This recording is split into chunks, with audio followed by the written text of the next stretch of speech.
In my first ever Monster Madness, I reviewed the film Phantasm from 1979. For the longest time, Don Coscarelli was uninterested in doing a sequel, and the cast had since retired from acting. Mainly because he had writer's block and couldn't figure out a good way to continue the story.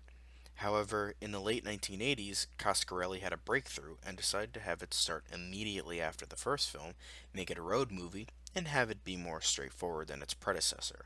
Universal was interested in the project mainly because they wanted to produce a horror franchise and allocated $3 million for the budget, the biggest budget for any Phantasm film to this day.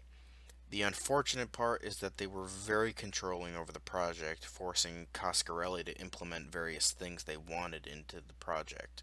The characters couldn't have any dreams, the surrealness of the first film was heavily discouraged, a romantic love interest to Mike had to be added, and Universal didn't want Reggie Bannister or A. Michael Baldwin to reprise their roles since they had been long retired. But after negotiations, Universal allowed him one of them, and so he cast Bannister and replaced A. Michael Baldwin with James LaGrosse. Phantasm 2 was then released in 1988. I didn't really know what to expect with this movie. The first is so beloved by fans, yet I didn't love it as much as everyone else did. As you guys know, since I already reviewed it. Yet the second isn't as liked, mainly because of LaGrosse replacing Baldwin and being very different in tone to the first. However, I really liked this movie. It is definitely more conventional than the first, but and more of a hardcore action flick rather than the supernatural surrealness of the first film. But what I did like about this film was that it did introduce a lot of lore about the Tall Man and what his plan really was, especially under heavy scrutinization from the studio. I will admit that LaGrosse is kind of distracting in the lead role, as he doesn't really feel or act like Baldwin, but he still does a good job, and you eventually kinda get used to it.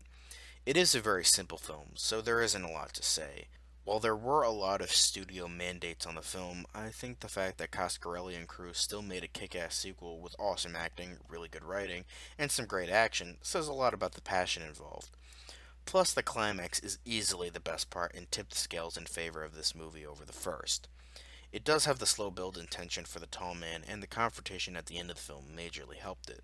Plus, the practical effects are still great to this day, despite having some of it cut due to the studio not wanting an X rating. I have yet to see any of the sequels, but from what I've heard, they get worse and worse, leading to the very disappointing Phantasm Ravager.